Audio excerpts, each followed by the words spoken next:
Today, Gav, I'm going to talk to you about something that I've been thinking about a lot lately. The history of federal income tax in the US. No, I won't be talking about that. I've been reading a lot about that lately, but that's not what I want to talk about. Instead, I'm going to talk about funny characters. As you know, my dream, my goal, my aim in life is to be a sitcom writer. And as you know, I like to break things down. So I've been thinking about, specifically in sitcoms, characters. And whether the character is funny. Hang on, how do I phrase this?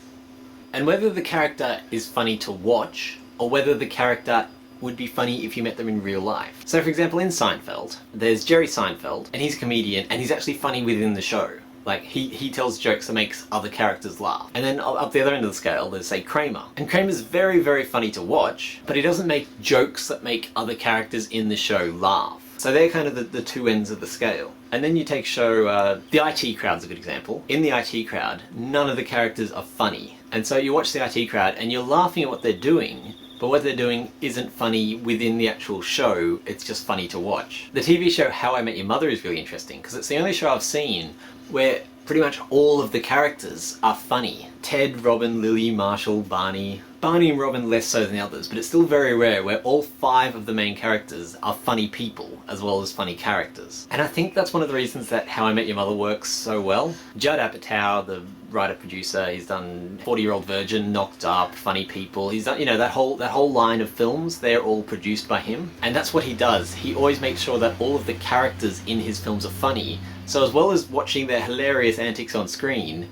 we're always laughing with them. And I think it's a very clever way of making a show or movie really inclusive. Like, the audience feels like they're part of this group of friends who are always laughing and joking with each other, and they want to watch more because they're not just watching wacky people do crazy things on screen. It feels like you're just hanging out with mates, and so you want to keep coming back. And I think that's why How I Met Your Mother is such a success, because it's not only funny, but it's a joy to watch. So right now, while I'm writing a show, I'm sitting down and working out which characters are funny to watch and which characters are actually funny. I find it all really interesting. In my bedroom. My purple-walled bedroom.